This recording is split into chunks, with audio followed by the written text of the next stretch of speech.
Salut Adrien, ça va? Salut! Est-ce que tu peux te présenter rapidement, nous expliquer un peu qui tu es, ce que tu fais dans la vie? Tout à fait. Je m'appelle Adrien Chuminet.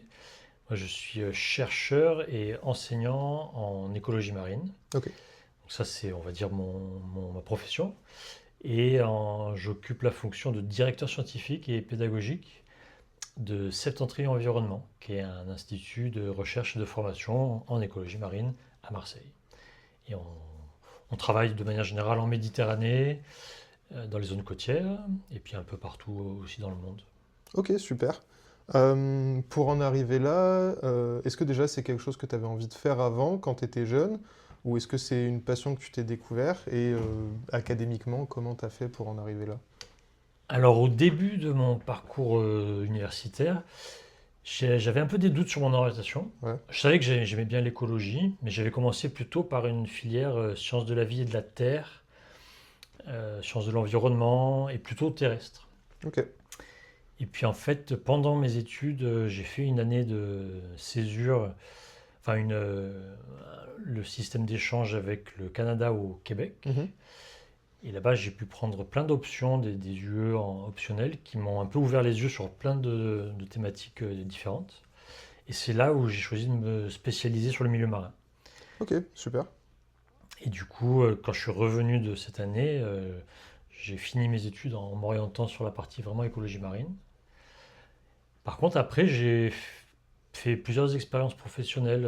Au début, après mes études, j'ai d'abord travaillé dans le privé avec un bureau d'expertise en environnement. Mhm. Où on partait en mission à l'étranger faire des diagnostics écologiques marins. Ok, J'ai aussi travaillé en association et puis j'ai décidé plus tard de faire une thèse, un doctorat. ouais. J'ai repris le statut à la fois d'étudiant tout en étant salarié d'une université et j'ai fait ça à cheval entre l'Espagne et la France. Ok, super. Donc tu as d'abord travaillé après ton master, du coup Ouais, j'imagine, et après exactement. tu as fait ta thèse. Oh, c'est C'est ça, j'ai fait intéressant. la thèse, mais du coup j'avais un petit peu d'expérience. Du coup j'ai fait une thèse où finalement je l'ai vécu comme un projet et en étant assez acteur même du sujet et de la rédaction du sujet à l'origine. Ok, ouais, c'est chouette. Et après ça, j'ai pendant quelques années, après ma thèse, travaillé comme contractuel pour l'université, dans différentes universités, Mhm. en tant que chargé d'enseignement ou comme chercheur postdoc. Et puis au bout d'un moment, en parallèle avec des amis, on avait commencé à monter les activités de Septentrion Environnement. Ouais, Et j'ai fini par intégrer l'équipe salariée de Septentrion. Mais ça, intéressant. c'est Ouais. venu au bout d'un petit moment, quoi. Ok, super. Mhm. Et est-ce qu'il y a des opportunités un peu en particulier, un événement qui a fait que tu as pu te lancer là-dedans, ou ça s'est fait un peu de fil en aiguille comme ça? Je pense qu'il y a il y a eu des petits électrochocs, ouais. Ouais. Par exemple, l'année d'échange au Canada, ça a été un premier Mhm. moment clé pour m'orienter. Ouais. Après, j'ai eu la chance d'avoir un ancien maître de stage qui m'a proposé ce job dans le bureau d'études, là, où Mhm. j'ai bossé 2 3 ans en bureau d'études. Et ça m'a ouvert plein Ouais, c'est d'opportunités, cool. Ok. d'expérience.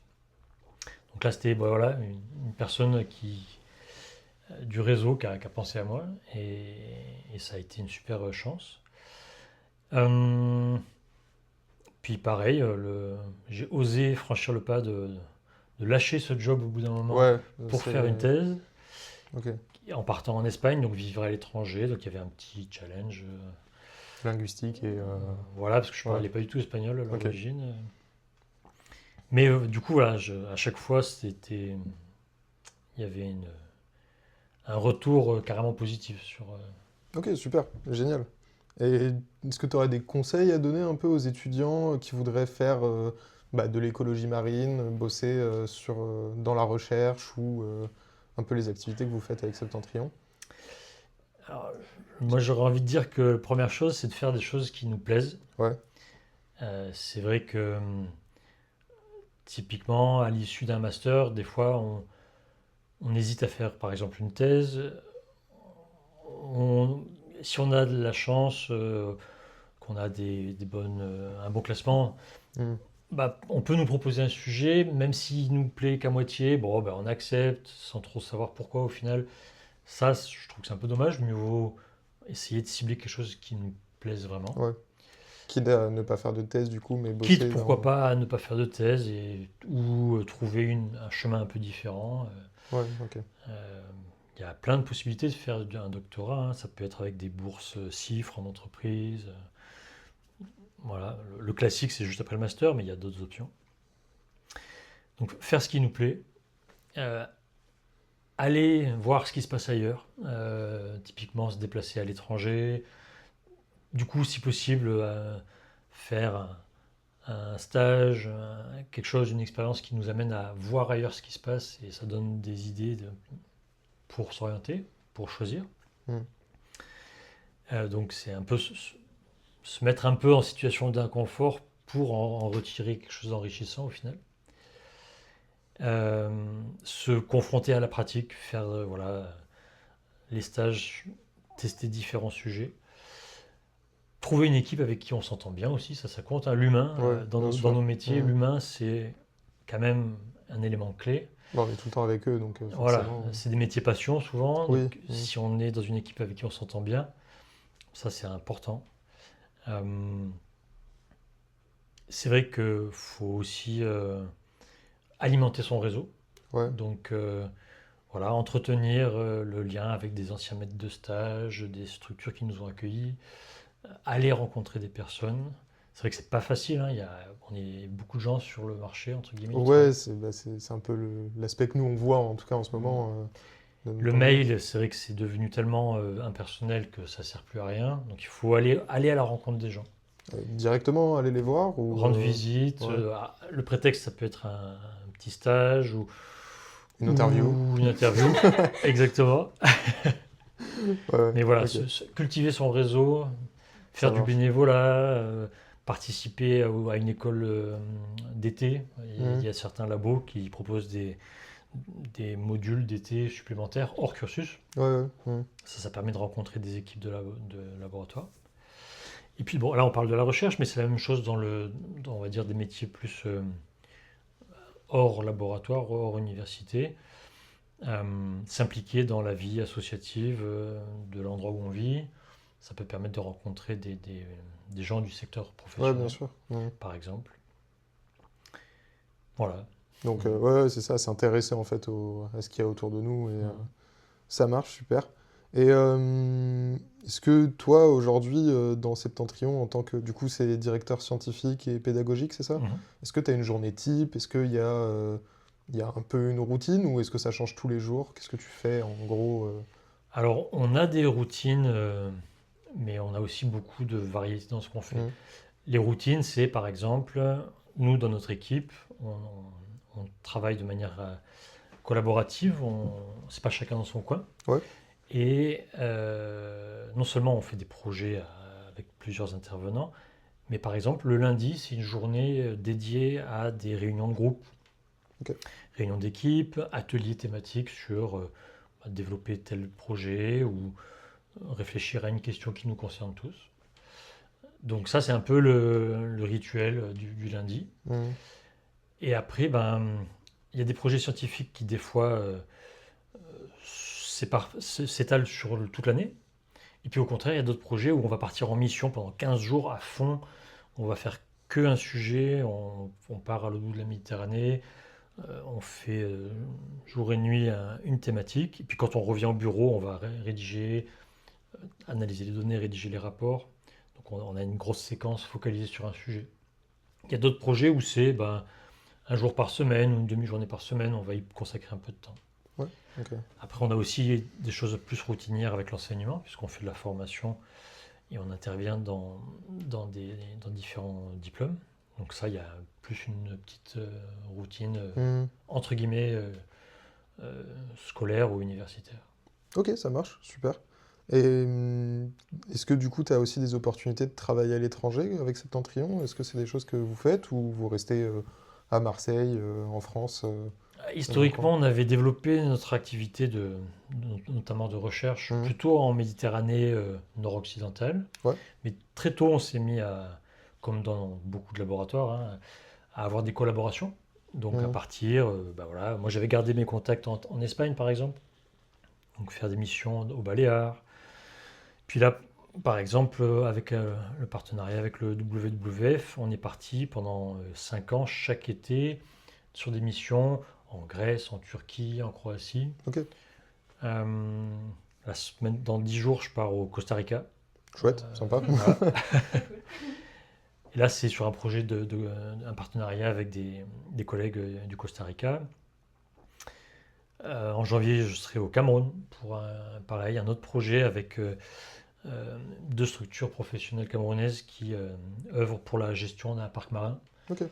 Voilà, donc tu vois, c'est très Ouais, c'est diversifié. chouette, c'est cool, ça permet de bouger, de découvrir des nouvelles choses. Sympa. Après, honnêtement, moi j'ai fait ce métier parce que j'aime découvrir voilà, l'environnement, la nature. Mhm. Et j'ai la curiosité naturaliste. Bien Donc, sûr. parcourir le monde, c'était un de mes C'est objectifs, quoi. ouais, bah, comme pour Euh, beaucoup, hein, souvent c'est un truc qui revient quand on parle de ce qu'on veut faire, hmm. de ce qui nous intéresse dans un métier plus tard et tout, c'est souvent ce qui revient, quoi. Et, ok, et du coup, toi, aujourd'hui, tu t'en es là, qu'est-ce que tu vois dans le futur? Est-ce que tu te vois rester ici? Est-ce que tu as envie de changer un peu? Je sais pas si tu peux en parler, mais genre, est-ce que... Ah oui, je me sens libre. Euh, eh bien, c'est vrai que à une époque, j'ai pas mal bourlingué, puisque Ouais. entre la thèse, le postdoc, en Espagne, en France, à différents endroits en France. Mhm. Là, j'étais content, du coup, il y a quelques années, j'avais toujours gardé un pied à terre à Marseille, mais j'ai été très content de pouvoir venir me réinstaller ici. Et pour l'instant, c'est pas d'actualité de repartir. Donc, au contraire, on a plutôt une dynamique de développer nos projets en Ouais. sciences, en formation. Euh, Là, les questions qu'on se pose, c'est plus sur la structure de l'équipe. Mhm. On est une structure d'une douzaine de salariés permanents. Et donc, on a des réflexions sur l'évolution de l'équipe. Est-ce qu'on va continuer de grandir? Ce serait peut-être mieux de quand même se stabiliser sur un nombre à taille humaine. Ouais, C'est bien plutôt sûr. des questions comme ça. Ok. Après, c'est aussi un peu notre rôle. On est quelques-uns dans l'équipe à avoir un peu de l'ancienneté. Donc, on a un peu le rôle on va dire, coordonner l'activité de la structure. Et donc, on a un regard un peu historique et puis un peu transversal. Ouais. Ok. Après, on ne sait jamais, hein, peut-être que dans 10 ans, je pourrais être tenté de repartir faire des travaux d'expertise naturaliste Ouais, à l'autre bout du monde. t'es pas fermé à tout ça. Enfin, genre, c'est... Ça fait aussi partie Ouais. de ce genre de métier où on peut avoir ce genre d'opportunité-là. Ok, ça marche. Et du coup, en parlant du coup, bah, de dynamique d'équipe, de la taille, de tout ça, est-ce que toi, il y a des opportunités d'être recruté chez Septentrion? Est-ce que vous avez des métiers, des postes que vous recherchez particulièrement? Est-ce que, par exemple, en sortie de master là, est-ce que vous avez des gens qui sortent Hmm. de master et que vous recrutez directement? Ça s'est souvent passé comme ça. Historiquement, quand l'équipe à un moment donné, a franchi un pas, a grandi, Hmm. on a recruté plusieurs stagiaires qu'on avait eus, soit en M1 ou en M2, Ouais. et qui, en fait, pour poursuivre leur travail chez nous, on leur a proposé un contrat. Et on est quand même souvent dans la philosophie de pérenniser les gens, donc c'est des Hmm. CDI. Donc il y a eu au moins, je pense, à 3-4 personnes pour lesquelles ça s'est passé comme ça, où elles sont restées après leur stage de master. À l'inverse, il y a des gens qu'on a recrutés sur des profils un peu plus seniors, Ouais. expérimentés. Et là, on a fait le système annonce, offre d'emploi classique. Hmm. Ok. Euh, Là, par exemple, sur l'année qui vient, c'est probable qu'on ouvre des postes, peut-être plus sur le volet technique, terrain, puisqu'on a un peu des profils variés, hein. On a des Ouais, ouais. profils chercheurs, formateurs ou formatrices. Puis il y a aussi le volet voilà, plongée scientifique. On a aussi des moyens à la mer, Hmm. bateaux, etc. Ouais. Donc ça demande des compétences assez variées. Oui, donc il faut du monde pour tout ça. On est assez polyvalent, mais quand même, on a des profils de poste. Ouais, ok, super.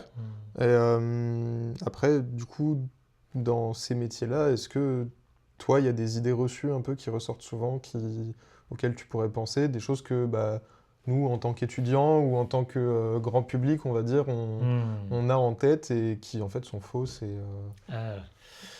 Alors, ben, on est des écologues marins. ouais, Et c'est vrai que souvent les gens ils pensent que ça veut dire qu'on est des entre guillemets des écolos et qu'on est des bénévoles et qu'on fait ça à côté d'un vrai métier. on va compter les poissons Et que voilà, voilà qu'on ouais. fait ça pour le hobby, Hmm, mais en fait c'est notre vrai métier. ouais, Souvent les gens ils nous disent ah et tu fais quoi sinon dans la vie? C'est quoi ton vrai métier? Non mais en fait c'est ça. hmm, ok, Et notre métier il est très différent des métiers d'activisme, des gens qui vont militer pour des causes environnementales. C'est très bien, il en faut, hmm, mais c'est un autre métier. ouais, C'est une autre activité. Nous, on est vraiment des scientifiques, chercheurs et formateurs. Alors, on fait de la sensibilisation, on a aussi des activités de médiation scientifique. hmm, Mais donc ça, c'est souvent un peu l'image parfois que les gens peuvent avoir. Euh, Après, ça reste un métier avec ses difficultés. ouais, Souvent, les bien gens ils sûr, disent ah, t'as de la chance, tu vas plonger. Oui, c'est super, c'est cool, c'est ma ouais, passion. Mais en fait, plonger, ça n'est qu'un outil. Et c'est comme enfiler une paire de chaussures de randonnée pour aller se balader, ouais, compter les oiseaux ou faire un métier à terre. Bon, bah, hmm, nous, notre outil, c'est la plongée. ok, Et quand il pleut, que c'est l'hiver, qu'il fait froid, qu'il y a du vent, bah, il faut quand même y aller. ouais, ouais, ouais, bah ouais, bien sûr, Et c'est pas les vacances. Voilà. non, c'est sûr, C'est qu'il y a des fois un peu cet a priori-là. ok, Qu'est-ce qu'il y a comme autre point? Euh, on passe beaucoup de temps sur les ordinateurs, ouais, traiter les données, analyser voilà, les données qu'on a récoltées sur le terrain, rédiger des rapports, chercher des financements, hmm, faire la coordination avec les partenaires des projets. Il y a toute une phase en amont et après la partie fun du terrain, entre guillemets, ouais, hmm, que des fois les gens n'ont pas toujours bien sûr. envisagé. Ce serait quoi, toi, dans ton cas, toi, la répartition des tâches en termes de temps tu Hmm. passes combien de temps sur le terrain, combien de temps derrière ton ordi et combien de temps à chercher des financements et à faire de l'administratif, tout ça C'est une bonne question. Alors, en gros, je passe un petit quart de temps, on va faire à faire de la gestion humaine. Ouais, Les partenaires, les membres de l'équipe. Donc il y a tout ce côté humain de coordination. hmm, Ensuite, un gros tiers, on va dire, de mon temps sur le volet réalisation des projets, notamment scientifiques. ok. Un tiers sur le volet plutôt formation. Donc là, c'est en face à face avec les étudiants, etc. Et puis quelques pourcentages un peu disséminés euh, notamment tout ce qui est relation avec l'extérieur, un peu le rôle de représentation de la structure à l'extérieur. Ok. Et donc, on va dire dans le gros tiers de gestion, coordination, bah, c'est là où il y a tout le montage de projet, Hmm, la partie vraiment recherche de financement aussi. ouais, On touche un petit peu à tout. Mais ok. c'est vrai que finalement, il y a certaines semaines où on ne va pas faire beaucoup entre guillemets, de vraies actions concrètes. Il y a certaines semaines où on passe beaucoup de temps à faire bah, voilà, de l'administratif. Ouais, ok. Et t'as appris ça où, comment? Parce que bah, nous, dans notre formation, par Mm. exemple, là aujourd'hui, on a certains cours où on a un petit aspect un peu montage de projet, et Mm. de pseudo-recherche de financement, mais c'est pas forcément quelque chose qu'on apprend, on va dire, en cours. T'as appris ça comment? Ça devient d'où ces compétences On a appris sur le tas, Ouais, beaucoup. ok. Effectivement, nous à la base, on avait dans l'équipe tous une formation plutôt de scientifique. Hmm, Euh, donc on a confronté à l'envie de monter des projets. Alors, notamment au début de l'histoire de l'association, l'équipe était plus petite, il y avait deux, trois personnes. Donc, bah, donc Olivier qui a été le premier salarié, au début il faisait un peu tout. Et ouais, par exemple, bah, la comptabilité, la gestion administrative, c'est des choses qui sont venues petit à petit. avec des fois un peu des conseils extérieurs, de gens qui avaient déjà fait ça. Après, on a aussi des fois de la formation Ouais. continue qu'on met en place pour les gens de l'équipe. Mais voilà, c'est C'est beaucoup ouais, d'apprentissage plein de petits bouts qui se... dans le feu de l'action. Ouais, ok, ça marche. Ok, super.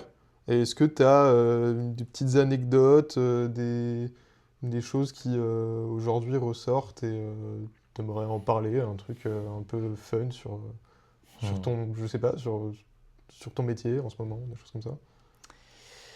Euh, bah, ouais, c'est vrai que moi, globalement, déjà, je suis très heureux de faire ce métier-là. Ouais, Et je pense que voilà, je continuerai de le faire tant que ça me plaît. Et, a priori, il n'y a pas de raison que ça s'arrête. Euh, Dans les anecdotes, bah, c'est vrai que le côté humain, en fait, c'est quand même un facteur très présent hmm, dans ce métier. Et nous, dans notre activité, on fonctionne un peu comme une famille, quoi, hein. ouais. Hmm. C'est important cet aspect, Et oui. c'est bien de savoir que bah, on est Mm. entouré de gens bah, avec qui on s'entend bien, avec qui... Et ça, c'est très important. Et ouais, c'est pas le cas dans toutes les structures où hmm, on peut avoir dans l'expérience professionnelle, on peut passer par des structures qui sont moins sympathiques, bienveillante et tout. moins Ouais. bienveillantes. Et donc, quand on trouve une structure qui l'est, bienveillante et agréable, bah, ça, c'est un élément clé. Hmm. Euh, Après, on va dire plutôt dans les anecdotes rigolotes, une affirmation qui se confirme chaque fois, c'est que ben, finalement, les grands projets, les grandes idées naissent souvent de choses très simples, très basiques. Ouais. Souvent, ça va être au détour d'une conversation en rencontrant des collègues dans un congrès ou à l'occasion Hmm. d'une réunion, ou autour d'une bière, Sympa. ou autour d'une pizza. Ouais, ouais, ouais. C'est souvent comme ça que finalement beaucoup de choses prennent corps. Donc c'est vrai que finalement ça résume assez bien le fait que dans nos métiers, la convivialité, le partage des valeurs aussi, Hmm. c'est en fait la base, euh, puisque c'est pas des métiers qui payent bien, hein, ça faut se le dire. Ouais. Par contre, c'est très gratifiant en termes de valeurs que ça nous permet de mettre en application. Des valeurs de partage, de solidarité, de travailler pour un bien et un but collectif, euh, d'œuvrer pour l'épanouissement des gens avec la formation. Euh, voilà, c'est quelque chose de très satisfaisant et qui se nourrit de l'humain. Ouais. Mm. Bah justement, tu viens de dire que c'est pas forcément des métiers qui payent très bien. Mais après, tu as aussi dit bah c'est des métiers de passion, il faut avoir envie, il faut que ça nous plaise. Euh, Toi, est-ce que tu considérais que c'est des métiers dont on vit bien dans l'ensemble? Est-ce qu'il y a des difficultés liées bah, au fait de travailler dans le milieu de l'écologie, notamment marine, au quotidien? Je- Ben, la première chose, c'est que le marché du travail, il est petit. Ouais. Donc, c'est difficile de trouver des postes, hein, ça, faut être conscient de ça. C'est une réalité. Voilà, Mm. cette démarche de recherche d'emploi, elle peut être longue. Pour autant, il ne faut pas se décourager. C'est quand même, ça en vaut la peine. Ouais. Ok. Mais il vaut mieux le savoir dès le début. Donc, sur le volet économique, c'est vrai que c'est des métiers où on n'a pas des salaires énormes, Mm. où on est toujours un peu en train de devoir bah, voilà, trouver des financements pour les projets, et dans un milieu, l'environnement, qui n'est pas très financé, hein, Ouais, bien sûr. malgré Ouais. le fait que ce soit un sujet d'actualité. Mm. Il n'y a quand même pas autant de ressources financières que dans d'autres branches de la vie socio-économique. Voilà, donc c'est pas un métier où on roule sur l'or, pour autant, bah, on arrive quand même à vivre et à s'en sortir. Et après, voilà, on va aussi, nous, typiquement, compenser ça avec le fait que, bah, par exemple, c'est pas un métier où on va nous pointer les heures Ouais. à la minute près. On est quand même libre dans notre emploi du temps, très flexible, de faire un peu en fonction de ce qui peut nous arranger aussi. Ça marche. Ok. Voilà. Ok, super. Et du coup, pour finir un peu là-dessus, si toi, tu n'avais aucune limite de budget, ce serait quoi le projet aujourd'hui que tu réaliserais, un peu ton projet de rêve, le truc que... est-ce que tu en as un ou est-ce que justement cette contrainte de budget fait qu'on essaye de trouver des choses qui... Alors j'en ai un qui est, je rêverais de pouvoir louer, voire acheter un lieu, Ouais. parce que un grand lieu avec beaucoup de place pour encore plus développer toutes nos actions de formation. Donc Hmm. typiquement, pouvoir finalement, pour faire une comparaison complètement hors sujet, mais pas tant que ça, dans X-Men, ils ont le château du docteur François Ouais, Xavier, ouais, ouais. et c'est leur base où ils font de la Ils formation, s'entraînent sur les ils pouvoirs et tout. s'entraînent, ils Ouais. ont tout à disposition. Hmm. Voilà. Si on pouvait avoir un truc comme ça pour l'écologie marine, Ah, ce serait chouette. franchement, ce serait Ouais. stylé. Ce serait super cool. Ok. Après, sur le volet scientifique, bah, typiquement, ce qui est assez enthousiasmant, c'est quand on peut faire, par exemple, des projets où on va rassembler des partenaires de différents pays Hmm. pour pouvoir faire des études où on va comparer, par exemple, les peuplements de poissons ou d'autres organismes sur des grandes échelles géographiques. Et Ouais. on va Hmm. pouvoir se poser des questions scientifiques euh, qu'on va mettre en contraste avec qu'est-ce qui se passe d'un bout à l'autre de la Méditerranée, par exemple. Hmm. Et donc, ça peut inclure une expédition avec un bateau autour de la Méditerranée. Alors, on fait déjà ce genre de projet-là, toujours avec des budgets un peu restreints. Ouais. Mais donc, finalement, en fait, on est en train de parler de ce qu'on a pu voir et comme à travers des expéditions comme celle historique de Cousteau et autres, Ouais. il y a ce côté un peu découverte. Non, bien sûr. Ok, je vois. Mais Puis ça, bon, ça met ça, du concret un peu, le fait de faire en grand aussi, de ne pas se concentrer sur... Ah, voilà. quel phénomène scientifique te fascine aujourd'hui ou encore aujourd'hui, des choses qui avaient pu piquer ta curiosité à un moment et est-ce que il y a cet aspect toujours qui reste de fascination, de magie dans... Hmm. Souvent, ça vient de là, les passions, un peu d'un... Et dans les choses qui me rendaient très curieux et qui continuent de m'intéresser, Mhm. par exemple, il y avait le- l'étude des comportements donc de certaines espèces, par exemple, mettons les mouvements migratoires, par Ouais. exemple, à grande échelle ou même à l'échelle très locale, hein, influencés par des facteurs externes, naturels ou anthropiques, comme le changement climatique, par exemple, le changement global. Mhm. Donc, les habitudes migratoires de certaines espèces, ou à l'échelle locale, le cycle d'activité jour-nuit de certaines espèces, et de comprendre finalement un peu les stratégies adaptatives des organismes. Donc ça Ouais. m'a toujours... mais c'est beaucoup lié au fait d'observer et de comprendre des comportements. Ça continue de m'intriguer toujours grandement. Euh, Après, dans tout ce qui va être curiosité scientifique, j'ai toujours été intéressé par les fonctions des habitats au regard des espèces. Ok. On a beaucoup d'exemples d'espèces qui utilisent certains habitats à certains moments clés de leur cycle de vie. Mhm. Et c'est très appliqué parce que du coup, en termes de conservation, on va chercher à protéger les zones de frayère, les zones de nourrissage, etc. Donc ça reste un sujet très vaste qui est loin d'être exploré entièrement. Ouais. Ok. Euh, donc finalement, il y a un côté assez appliqué à la conservation Mhm. derrière. Et,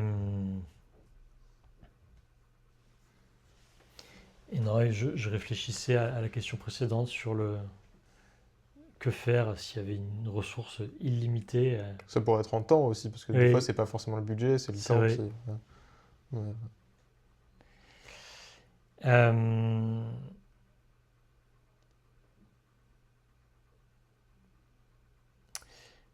Je pense qu'il y a quelque chose, peut-être j'aurais pas les mots exacts pour le définir, mais j'aimerais, je pense, si on avait des ressources un peu illimitées, favoriser le dialogue en fait entre les habitants de différents pays, différents environnements, qui bien souvent en fait ont les mêmes problématiques, mais qui ne communiquent pas ensemble sur les manières pour y résoudre Ouais, collectivement. Typiquement, rive sud et rive nord de Méditerranée, on a exactement le même genre de problématiques liées à la qualité de l'eau, l'artificialisation du bien littoral, sûr. Ouais. la ressource en différentes ressources naturelles. Mhm. Et souvent, chacun essaye de résoudre les problèmes un peu dans son coin, voire même il y a des conflits géopolitiques à cause de ces sujets-là. Ouais. Et finalement, l'approche globale collective, ça demande beaucoup d'efforts, beaucoup de temps, beaucoup d'argent. Ok. Et je pense que là, il y a un travail euh, très, très grand devant nous. Et c'est là, pour le coup, il y a une action de militantisme, on va dire, pour un meilleur lendemain collectif, quoi. Ok. Ouais, je vois, mais c'est intéressant comme. C'est vrai que du coup, on n'y pense pas, mais des fois, il y a plusieurs solutions. La même solution qui est développée Mm. plusieurs fois et que c'est un peu une perte de temps et Alors, il y a déjà des de ONG moyens. qui font cette mise en Ouais, commun, hein. Il y a plein d'ONG comme voilà, Medpan, PIM, Smilo, ce sont des structures non gouvernementales qui font se fédérer les gens. ok. Euh, et au fond, je pense qu'il y a encore plein de choses à faire dans ce sens-là à l'échelle globale, quoi. Donc Hmm. c'est un Ok. travail infini, ça. Super. Hmm. Super, super. Bah, merci beaucoup. Euh, Merci, C'était super. merci. Et après, les étudiants peuvent te retrouver dans différents cours qui sont proposés, ou les écoles d'été, enfin les écoles de terrain. C'est ça, du Euh, coup, voilà, comme d'habitude, on intervient donc avec AMU et l'OSU-PTS, par exemple, pour des UE comme OBEM, analyse des communautés benthiques, ouais. aussi l'école de terrain en licence Mhm. 3, et puis d'autres modules. Donc, avec plaisir d'interagir dans ce genre d'occasion. Ça marche. Merci beaucoup. Merci. Merci. Moi, j'aimais bien la question 19. Question 19.